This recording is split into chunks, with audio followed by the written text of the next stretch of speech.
All right, so Mike got our piece welded up. He got the top welded on it yesterday. We were waiting for the bungs to come in the mail, and they did not show up.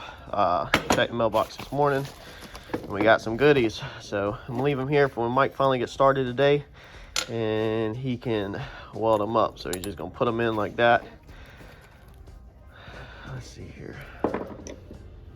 Just put them in like that, and then he'll weld them in, and that will be our piece to get dual dash 12s fed in there. And then the legs, they're around here somewhere.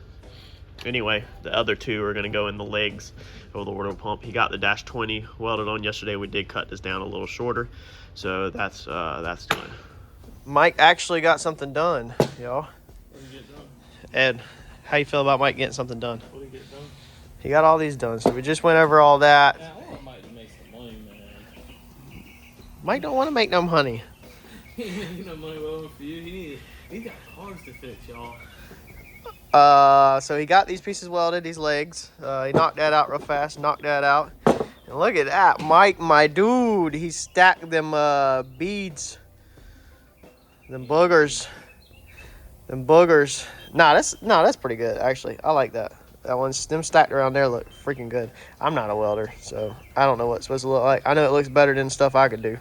So greatly appreciate that. That ended up being a pretty cool piece. So you can see in there how everything is now. So all we're gonna do now is take some Scotch-Brite. I'm actually gonna be a little extra. Normally even though I'm a painter, y'all, I really seriously suck at prepping when it comes to spray paint. I don't actually ever prep anything, hardly. But I am gonna clean this up a little bit with Scotch-Brite around some of this stuff, just a tad bit. Scotch-Brite this down a little bit, and we're actually gonna cut these flanges off of here so it don't look quite so ghetto.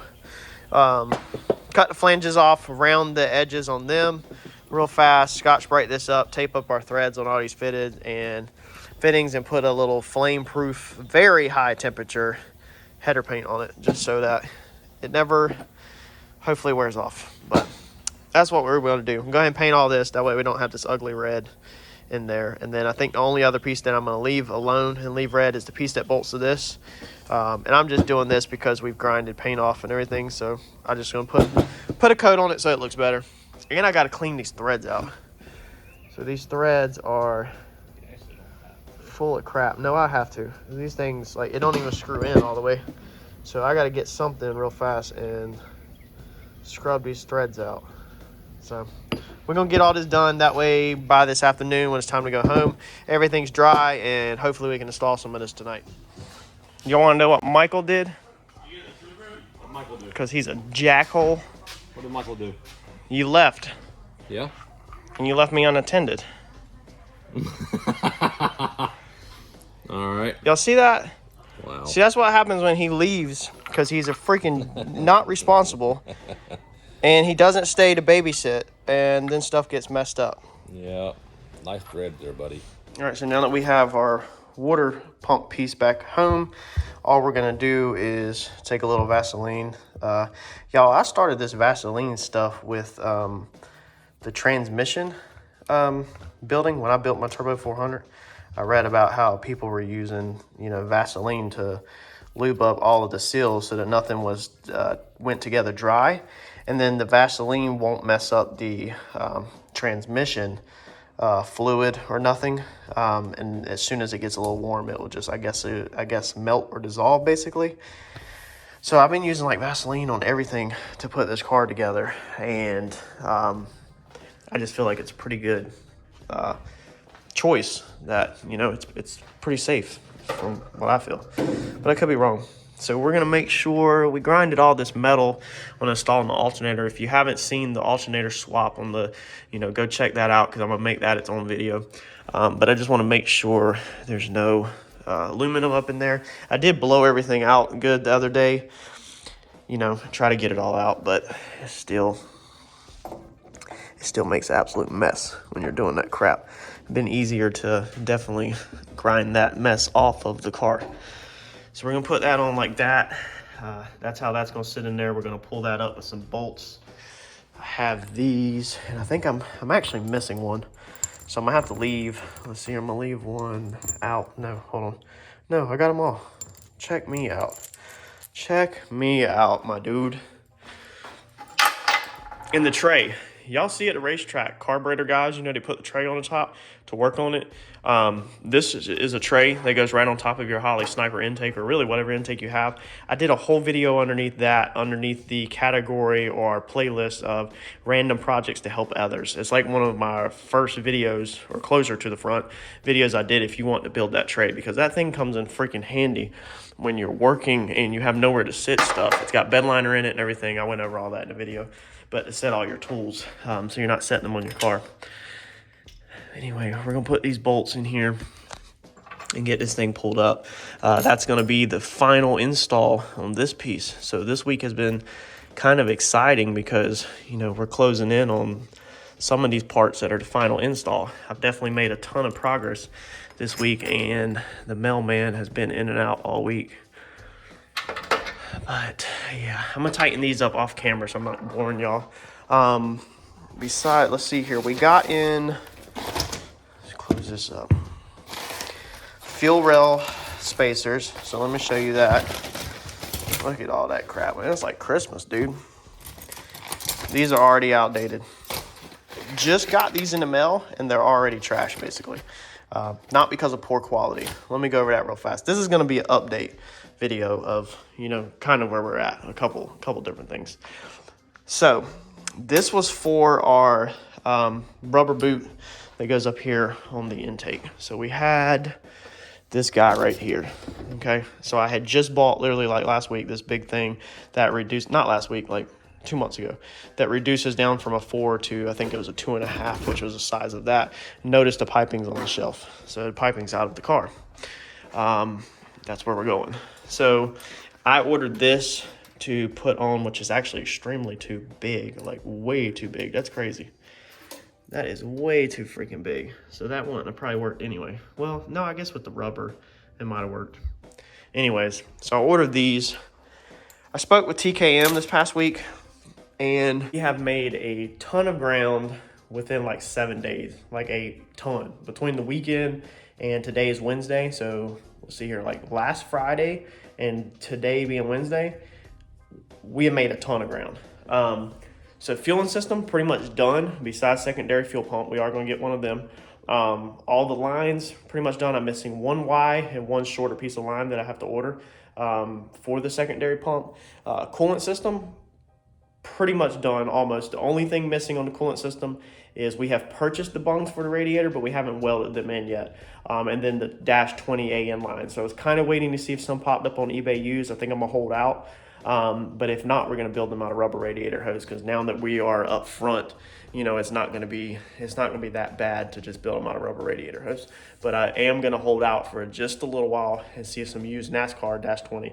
NASCAR just don't have a lot of -20, so it's like other people, I guess, you know, whatever, used -20. That's what we're looking for on eBay. So y'all stay off of eBay. Don't be searching for used -20, because I'm on that mess every night. We might end up using radiators. So the coolant system pretty much done. The fuel system pretty much done. The water pump welded up, as you just seen. So that's done. Just got to put that together. Waiting for some brackets to come in. I've got one bracket, but I need one more. We put some fittings on the back that we can bolt. So we can bolt this to the front tube, you know, the tube chassis. And I will show you all of that when that's installed. We got the throttle cable in. So this is a JR Race Cars throttle cable. Basically universal kit, because a lot of the kits, the actual kits, are way too short. They're like 24 inches, 48 inches. And I ended up ordering a 72 inch because I have to go back across and in there to the pedal. And this thing can be cut down also if it needs to be, of course. So throttle cable's in. Of course, we still have to install the steering shaft. We have the adapter, the special one from XRP for the fuel, you know, high pressure fuel back there on the top of the tank. That's in.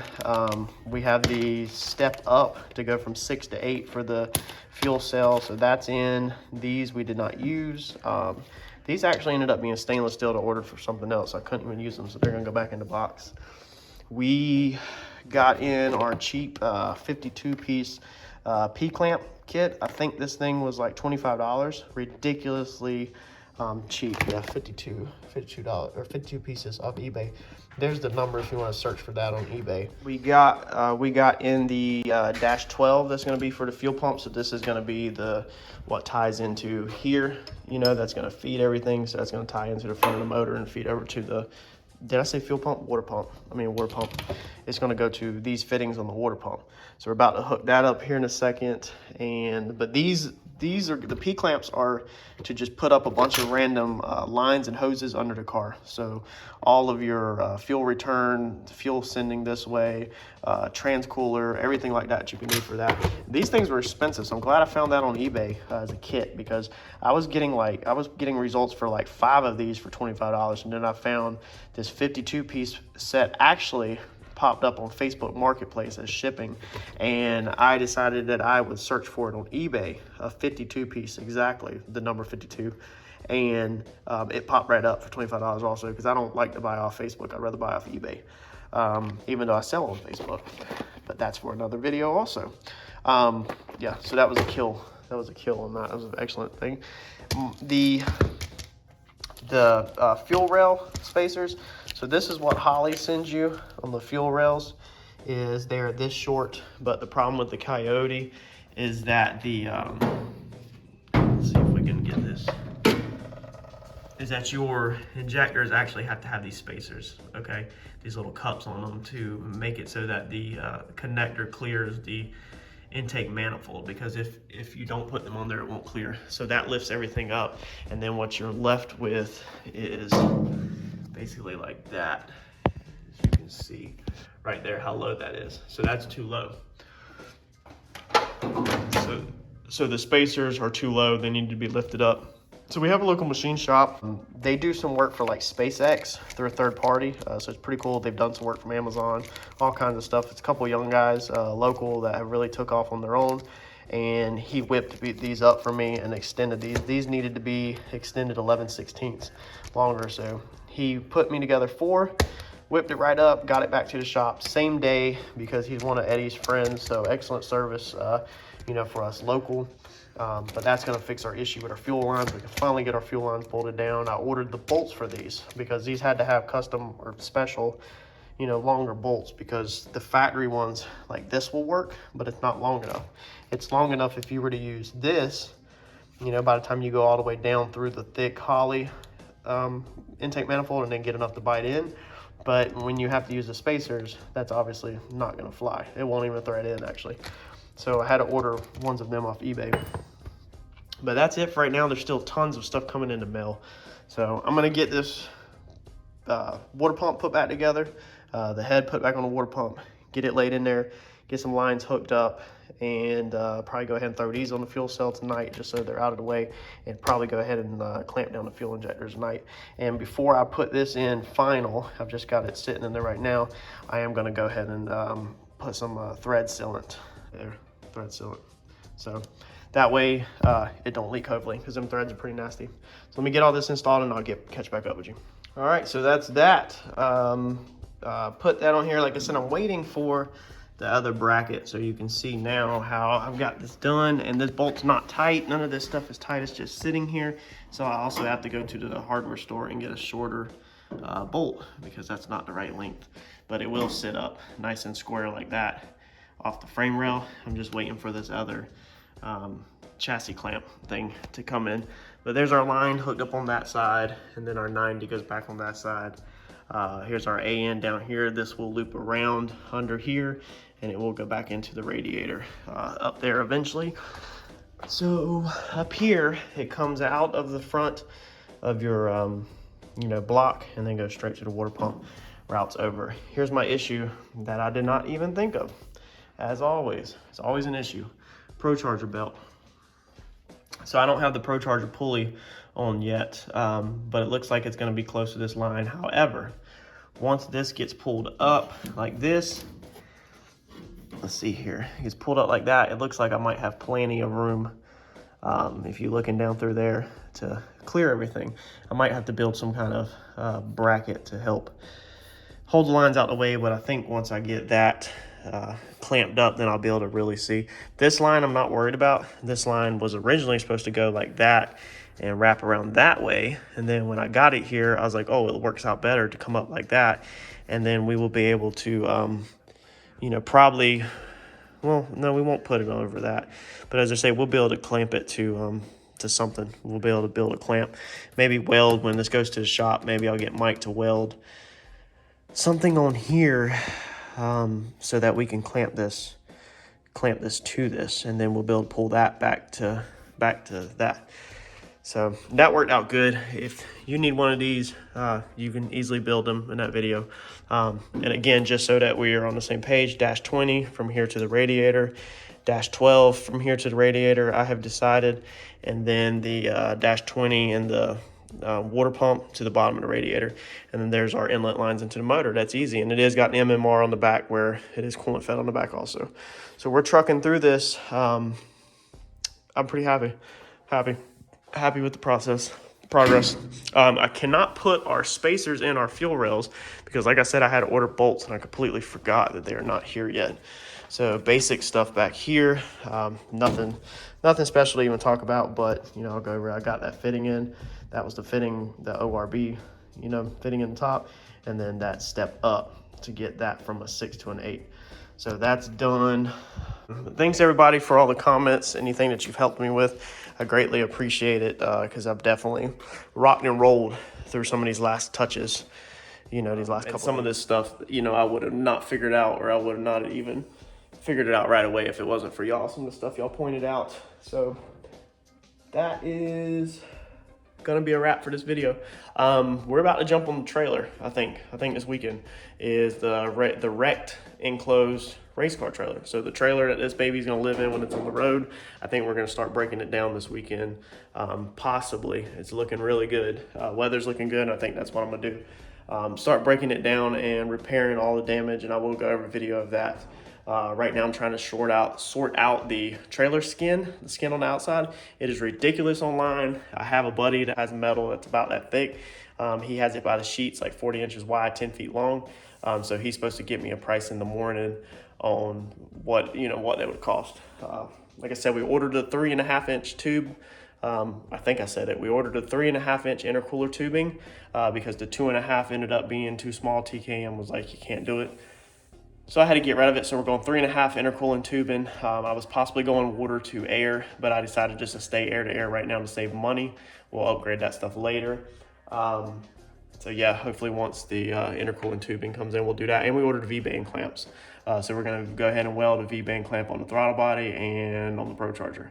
So we're gonna leave rubber boots on the intercooler because, like I said, eventually we're gonna switch air to air and go air to water. But that's gonna be a wrap on this small video. Like, comment, subscribe, share, and I'll catch you on the next one.